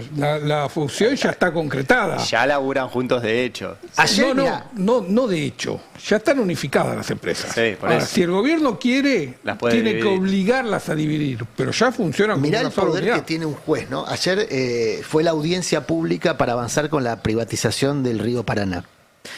Ya está privatizado para la reconcesión del río Paraná, comercialmente conocido como hidrovía. Había presentaciones judiciales, un juez determinó in limine no hacer lugar a las presentaciones judiciales de los ambientalistas, se avanzó con un trámite que la verdad lamentablemente es una formalidad la audiencia pública. Digo lamentablemente porque debería ser determinante, no lo es, no es vinculante. Claro. Pero bueno, se hizo la audiencia pública, yo seguí buena parte de la audiencia pública, pues es un tema que me interesa. Cumplido ese trámite, estamos a la vuelta de la esquina de la reconcesión de la principal vía troncal de comercio de la Argentina y del Mercosur. Bueno, se sabe, es público, que Macri está interesado en eso, que Estados Unidos está interesado en eso, y que el gobierno todavía no decide a qué interés va a responder, si al interés directo de Estados Unidos o al interés mixto de Estados Unidos a Europa, de un sector de Estados Unidos a Europa. Eso va a ocurrir en 20 días. Y todo se precipita a partir de la firma de un juez. Digo esto porque el poder que tienen los jueces es muy determinante para cuestiones estructurales en Argentina. No es periférica la posibilidad de designar un juez. Yo digo, eso va a ser clave para las reformas, entre comillas, de segunda generación que se propone el gobierno, digo entre comillas porque para mí son retrocesos. Sí, sí. De hecho lo dijo de enorme magnitud, ¿no? Amerio cuando fue al programa del Gordo Dan. dijo eso, que ahora querían tener un periodo de nombrar muchos jueces, y dijo, bueno, no los propios, sino jueces probos, y el gordo Dan dijo, Claro. esta es la nuestra. Vamos para ahí. Bueno, para que lo tengo, ¿está Johnny? Está Johnny Eguier ¿Está Johnny? en Casa de Gobierno. Ahora vamos a ir para ahí, que seguro tiene info de todo esto. Sí, Fer. No, otra de los malos resultados de la interna del peronismo, ¿no? Que durante el gobierno de Alberto no se haya avanzado en la designación de jueces de la Corte, del procurador. ¿Cuántos años hace que procurador interino? 8, si no recuerdo mal, 2017. Sí. 8. Y discusión que tuvimos muchas veces, era contrato electoral, ¿eh? Discusión que tuvimos muchas veces con funcionarios del gobierno de Alberto Fernández, en público, ¿no? Sí. Era contrato electoral, ¿eh? Después fingieron demencia, pero era contrato electoral porque una de las cosas que activó el derrumbe de un proyecto con dificultades, pero virtuoso, para mí, de gobierno, que fue la segunda gestión de Cristina, entre otras cosas porque avanzó con una reforma judicial, fue justamente la demolición de esa reforma judicial. Alberto Fernández tomó la decisión de que todo quedara como estaba. No fue en el eso, Poder Alberto. Judicial. Entre otras cosas, le agradezco a Alberto que Leopoldo Bruglia, que él lo dejó en su lugar, es el que va a decidir si Milei me gana la denuncia penal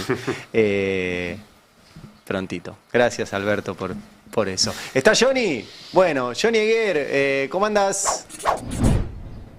Ari Lijalad y todos los compañeros del pase. ¿Cómo andan? ¿Bien? Es raro esto, van a decir. Por primera vez estamos los dos, pero en lugares distintos. Sí, bueno, por eso es inteligencia esto, la artificial. verdad, concluye el mito esto, termina con el mito. Claro. Ya está. ¿Cómo andás, querido? Te enfocaste que no se vea el agujero en el techo, veo. Estás mejorando.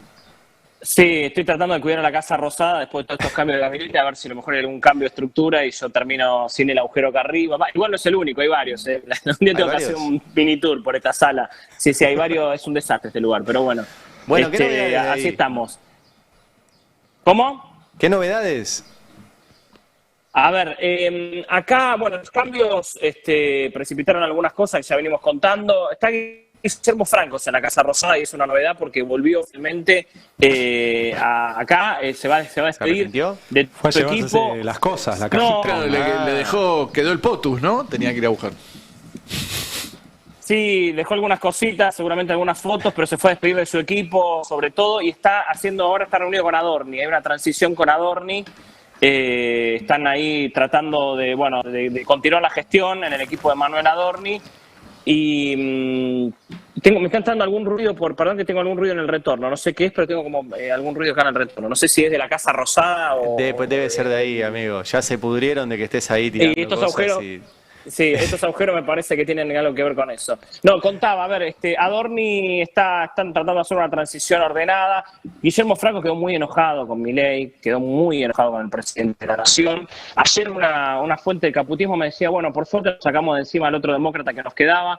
El otro era Huerta y el otro, digamos, al otro demócrata. ¿Demócrata porque le creen en la democracia o por el vínculo con Estados Unidos?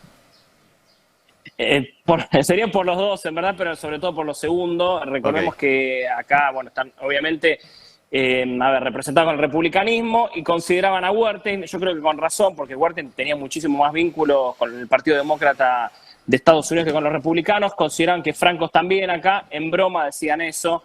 Se fue muy mal Franco realmente, están muy enojados en el entorno de Guillermo Francos, está muy enojado Guillermo Franco con el presidente de la Nación, al que no va a ver. Dicen que puede llegar a una reunión cuando Milei vuelva a Estados Unidos. Milei sale mañana a las 3 de la tarde a Estados Unidos, después de tomarle juramento a Adorni, mañana al mediodía.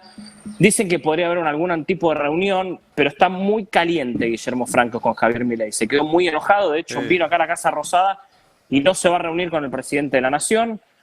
Por eso está reunido solamente con Adorni. Igual vino un ratito más protocolarmente para saludar a su equipo e irse a su casa en Nordelta. Uno entiende que es el final de la carrera política de Guillermo Francos, un poco lo dejan trascender así en su entorno, ya está, hay que ver si no lo necesitan para otro lugar. El que sigue firme como ¿No va a ir a la embajada como se había comentado primero? ¿La embajada aquella? No, por ahora no. Se queda acá en su casa en Nordelta, tiene escolarizado, así que bueno, está cuidando eso. Pero el que sigue firme es Daniel Scioli, que es parte del tramado de Francos, digamos. A ver, que lo trajo a Scioli Francos, Y Scioli sigue, se mantiene firme. Sí, pero Scioli también Daniel era el Scioli, que le pagó las facturas a Milei cuando estaba en la gobernación, así que... Claro, ahí Franco se estaba es ahí lo que en el dicen vapro, en su ¿no? entorno. Claro. Eso, No joda a nadie, es lo que me dicen en su acá. entorno. En el entorno de Scioli... En el entorno de Scioli dicen eso, dicen no lo trajo Francos. Él ya trabajaba con Milei de la época en que dice Alonso, así que va a seguir. Qué feo. Va a seguir. Por ahora va a seguir. Y hay que ver qué pasa. Yo ya lo conté hace algunos meses, porque Carina tenía un plan que es largo el plan. Hace meses lo contamos acá. El plan era poner a Manuel Adorni como jefe de gabinete, pero el plan de Carina seguía, se extendía un poco más y era quedarse con las áreas de Santiago Caputo, que maneja Santiago Caputo.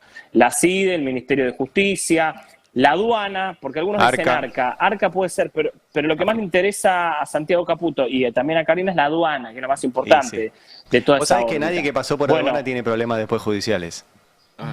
Claro, bueno, exactamente. Bueno, es un lugar muy preciado por varios, la aduana. Carina Milei iría a cumplir ahora ese parte del plan después de las elecciones. Una parte ya lo cumplió, decía, puso al jefe de gabinete que era Manuel Adorni, como revelamos acá hace muchos meses, en junio de este año. Carina Milei va ahora por esas áreas de Santiago Caputo. El futuro de Santiago Caputo está en duda realmente. Porque la verdad es que si Santiago Caputo ya le coparon el Ministerio de Interior, que era una de las cosas que él pedía si es que lo blanqueaban. Porque recordemos que Milei le pidió blanquearlo. El tema es que eran todos puestos menores para Santiago Caputo. Entonces por eso no aceptó ninguno. Pero si su plan de quedarse con la jefatura de gabinete fracasó, si su plan de quedarse con Interior fracasó, si no va a tener el Ministerio de Justicia, si no va a poder rosquear los jueces de la Corte, el procurador, los 120 jueces que están también en el Senado, y encima le van a tocar la CIDE y la aduana, y me parece que Santiago Caputo no tiene más nada que hacer en la Casa Rosada. El tema es cómo va a ser Milei para terminar de soltar a Santiago Caputo. El triángulo de hierro no existe más. La labor de Santiago Caputo está totalmente lavada. Ayer hablaban del operativo Desplume, lo están desplumando totalmente a Santiago Caputo. El tema es cómo lo va a resolver Milei. Milei ya demostró que es un pésimo jefe de equipos, que maneja muy mal los equipos. Quedó demostrado con esta salida de Franco que es algo que no sabe hacer. No sabe hacer muchas cosas el presidente. Una también es manejar equipos de trabajo. El tema es cómo se va a terminar esa sociedad. Digo, no hay forma de que no sea traumática. La salida de Santiago Caputo de un gobierno, si se da, va a ser traumática. No hay otra manera de darse. No, porque Se aparte va a ahí hacer hay por un su cuenta esquema o de Milei lo poder, eche. un esquema de poder y de negocios, ¿no? Es el Escaturice, Bennett, es el asesor que vino acá. Bueno, todo eso lo armó Caputo. Sí, y también ya queda poco devaluado el tema de su relación con Estados Unidos y cómo puede manejar el Estados Unidos. Insisto, el futuro de Santiago Caputo es una incógnita.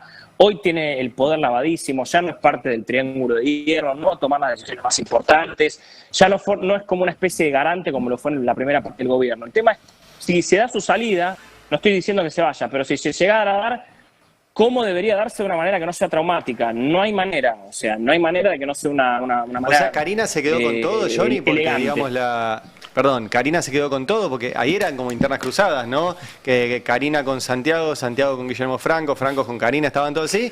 Franco quedó afuera, Adorni, que es de Carina, jefe de gabinete, y vos decís que Santiago Caputo pierde poder, o sea, Carina es la que maneja el país. Yo estaba pensando lo mismo, se estaban peleando públicamente Francos con Santiago Caputo y quedaron los dos afuera ahora. Claro, ¿no? ¿Es así? ¿Estamos en manos de Carina Milei? Bueno, a ver, ahí con el tema Franco hubo un cruce de intereses, porque era cierto que el que lo estaba rayando era Santiago Caputo. Francos vio eso, salió a cruzarlo a Santiago Caputo porque Francos mismo es el que cree que lo estaba operando Santiago Caputo. El tema es que Francos lo que claramente concluye es que Carina Milei, para no darle a Santiago Caputo la jefatura de gabinete, que Franco se iba a salir eyectado sí o sí después de las elecciones, finalmente se lo termina dando a Adorni, que era un plan de Carina, una Carina que se llama empoderada porque fue la que craneó las elecciones de octubre y le salió bien, porque ganó Johnny, en Buenos Aires, en Córdoba, en Santa Fe.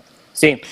¿Qué tal? Buen día. ¿Sabes qué? El Hola, sábado, Morano. una cosa, un asterisco personal. El sábado cumplimos 30 años de vínculo con una monofuente que tengo en la Casa Rosada, lo mío a Siberia, pues Siberia lo conoce. Son muchos años. Son Qué muchos fuerte. años. Ahí es un trío, ¿qué onda? No, lo conoce Siberia, pues Siberia fue acreditado en Casa Rosada bastante tiempo. Como Johnny ahora, digamos, ¿no? La misma tarea. Claro. Bueno. O sea que Johnny lo conoce también. No, Johnny no lo conoce, porque está en una función ahora alejada de los periodistas. Bueno, nos encontramos para celebrar el aniversario y Celebrar ese aniversario en relación con tus fuentes es muy raro. sí, son 30 años, la relación más estable y más duradera que tuve. Ah, bien. En tu vida. Claro. ¿Cómo? No. Bueno. Se van a meter Cuestión en que problema, dale. fue testigo de muchas internas en Casa Rosada, empezando por las históricas internas del menemismo, ¿no? Los rojos y los colorados, no los rojos, los colorados y los celestes, ¿se acuerdan? Bueno, de ahí en adelante muchas. Sí, los rojos punzó. Los rojos punzó, exactamente. Bueno, es muy escéptico respecto a esta interna que todos comentamos, esta Monofuente, porque dice que le llama mucho la atención que Santiago Caputo opere para sacarle de encima enemigos que terminan beneficiando a Karina. Me dice, o es muy ineficaz, porque entonces opera para beneficiar a su enemiga, O es un super genio. o no, es una danza coordinada, como Claro. me dice esta Monofuente. O Ya están hemos visto coordinando. otras tantas veces de gente que dice que se pelea, pero en realidad se reproduce. Claro. Pues me dice, es muy raro, se carga a Huertain, Caputo, cobra Karina con Kirchner. Se carga a Francos, cobra Karina con Adorni. O ella es maquiavélica, pero nivel superior, Quirúrgico. claro. O están laburando juntos simulando estar O peleados. están haciendo el típico tándem, me dice, ¿Vos yo qué ya, decís, yo ya Johnny? vi esto otras veces, y me daba algunos nombres. A ver. La famosa frase del que saca no pone también. Sí, Epa. pero sí, pero en este caso, una cosa es que ocurra una. No, no. ¿Tenía César? Sí. No, pero entre eso y que llegó la Melas. Claro, pero eso puede El que ocurrir una saca a un vez. funcionario, Sí. si vos en esa interna, Lo pone si reemplazo. Santiago sacó a Era muy típica del menemismo. Caputo, sacó Muy típica a del Huertain, menemismo. No me acordaba él lo de pone el eso. reemplazo. Claro, pero justamente por eso la desconfianza de esta Monofuente, porque me dice, eso te puede pasar una vez. Me daban casos concretos, ¿no? Sí. Korat podía hacer esa operación para que cobre Coban una vez, no dos. Pues si no, ya todo el mundo empieza a ver que Claro, el o es poder- falsa la interna, digamos, o uno está trabajando para el otro haciendo un papel bastante. O sea, ahora te A ver, degradado. hay una ¿Qué decís, realidad Johnny? acá. El problema de Santiago Caputo, más que con Karina, es con los que están abajo de Karina, es con los que elige Karina. El problema que tiene Santiago Caputo y la gente de Santiago Caputo, Menem, con Sebastián Pareja y demás. A ver, la guerra entre Santiago Caputo y Karina, a ver, Santiago Caputo tiene muy claro, o sea que si él va a fondo contra Karina, va a fondo contra Milei. Y él cree no hacer eso porque iría directamente contra el gobierno, sería como Claro. golpear al gobierno directamente. Las guerras de Santiago Caputo son contra abajo, contra Lule Menem, contra Martín Menem, contra Sharif Menem, contra Sebastián Pareja, contra Lene Vera, contra esa gente. Desde el comienzo de la gestión que Santiago Caputo los tiene entre ceja y ceja a todos ellos, que terminaron siendo parte importantísima del equipo de Karina. Pero sabe Santiago Caputo que ir contra Karina es ir contra Milei directamente, es ir contra el gobierno, es un golpe directo al gobierno. No hay golpes directos de Santiago Caputo a Karina, por eso se deja avanzar, ahora se va a dejar avanzar. Si Karina le va a sacar la CIDE o el resto, se va a dejar avanzar directamente. Yo creo que ahí sí habría, me parece, ahora más. Si Karina avanza con alguna designación en la CIDE, sobre todo que controle o contraríe al designado por Caputo, ahí sí se adquiere otra magnitud. Guillermo Francos quería la CIDE. Claro, eso adquiere Era otra una magnitud de porque las- entonces es la escena de Perros de la Calle, ¿no? Claro. Dos personas apuntándose, cualquier ruido. es José un Luis desastre. Vila se quedó adentro de la Rosada, Johnny. No, se fue. José Luis Vila se fue Renunció con Vila. Esto también es Francos. una novedad. Ah, ¿ves? Ese Sí, es un se fue personaje con Franco. importante. Vila es un histórico de la CIDE, muchos años en la CIDE en Estados Unidos, originariamente del radicalismo porteño y que laburaba con Guillermo Francos en la Secretaría de Asuntos Estratégicos. Y Francos era el que Claro, quería lo único- poner en la CIDE, ¿no? Exacto. El único que quedó Scioli de todo ese grupo, digamos. El grupo Mequián, vamos a ponerlo. Qué grande. Quedó Scioli y el presidente Tenemos de que la Nación, entrevistarlo a básicamente. Scioli. Sería El Pichichi maravilloso. siempre. Te quería preguntar por los cambios en salud. ¿Tuvo que ver con toda esta interna o es algo ajeno? Ah, claro. Se fue la viceministra de Salud. No, a ver, En parte sí, en parte no. Porque de hecho la persona que entró es una persona de Santiago Caputo directamente y de Lugones. Porque, a ver, lo que uno hubiese pensado es que si entraba alguien, entraba no alguien de Caputo, entraba otra persona. No, el Ministerio de Salud es plenamente de Santiago Caputo. Ese es el único que no está en duda. Que lo va a seguir manteniendo, que va a seguir Lugones ahí, que va a seguir Santiago Caputo. Pero no responde a la interna. Era un cambio esperado, me dijeron que se estaba por venir. Recordemos que Lozano es la mujer de Jorge Triaca, ¿no? Tenía vinculación con Macri. Sí, Macri, me dijeron que le acaba de responder a Adorni, porque ayer Adorni salió a cruzarlo a Macri. ¿Recién contestó Macri? Sí, porque, a ver, Adorni criticó, Macri lo que dijo en su momento fue, la verdad que pongamos a alguien idóneo para la jefatura de gabinete, no Adorni. Bueno, Adorni salió a responderle ayer, dijo, bueno, si necesitan alguien con experiencia, entonces el jefe de gabinete podría haber sido Cristina Kirchner, y dijo algunas cosas más. Y ahora salió Macri a responderle a Adorni. Macri está, obviamente, a ver, se vienen momentos difíciles para Mauricio Macri y el gobierno. Digo, se vienen, yo creo que momentos de tensión mucho más grandes de lo que ya vimos, porque Macri ya, el gobierno directamente dijo a Macri no lo necesitamos más. A mí es algo que me venían diciendo hace meses. Si ganamos las elecciones no vamos a necesitar más ni a Macri ni al PRO. Solamente se va a dar naturalmente que se van a pasar los del PRO en Libertad Avanza y se acabó, que es lo que estamos viendo y lo que está pasando. Así que yo creo que Macri para el gobierno que pasó a mejor vida. Y una cosa que se venía hablando hace rato, que es el tema de la gobernabilidad y demás. El gobierno va a ir a fondo, no va a un gobierno de coalición, no va a haber mucho diálogo ni mucho consenso. El gobierno ganó con 40 puntos, ganó la provincia de Buenos Aires, Córdoba, Santa Fe, toda esta pantomima de la negociación, de la gobernabilidad, del consenso, no va a existir para el gobierno. El gobierno va a fondo y va solo. Así que va a empezar un proceso muy similar a lo que fue el comienzo del gobierno. Ir para adelante con todo directamente. Y en ese sentido, Johnny, te pregunto lo mismo que les preguntaba acá a los compañeros en la mesa. Los gobernadores, que hace 15 días hubo una reunión, ¿te acordás que fueron 3 o 4 y ahora de repente fueron 20? Y el gobierno les promete cosas a cambio de que le voten el presupuesto y otras en el Congreso. ¿Le pueden creer los gobernadores al gobierno después de que hace 2 años que los tiene así, les promete una cosa y no les cumple? No hay manera de creerle a este gobierno, que ya sabemos cómo negocia y hace, la verdad, que siempre lo mismo, porque lo que pasó en estos 2 años fue exactamente eso, sentarse, Guillermo Franco diciéndote, bueno, vemos, déjame ver, tal vez sí, y a la semana ya estaba el no directamente de Milei, del Triángulo de Hierro, pasó 2 años eso. Sería muy raro que cambie. Yo no lo veo a Santilli cambiando esa dinámica. Bien. Santilli no va a tener la billetera. No veo al gobierno cambiando esa dinámica. Para nada. Johnny, querido, gran laburo.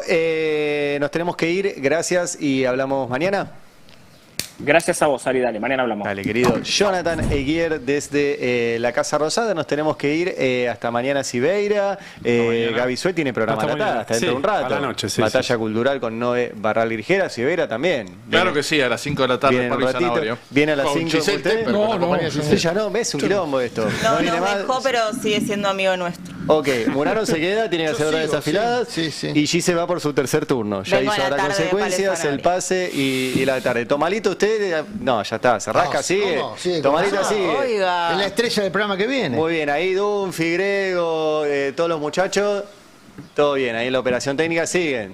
Le dan derecho. Bueno, gracias a todo el equipo, Altano en la coordinación, Juan Derbensi, Sinela en la producción. Me debo estar olvidando alguno, no sé de memoria el equipo del pase, pero bueno, gracias a todos por el laburo. Se quedan con verdades afiladas y mañana nos reencontramos a las 7 de la mañana en Habrá Consecuencias. Chau.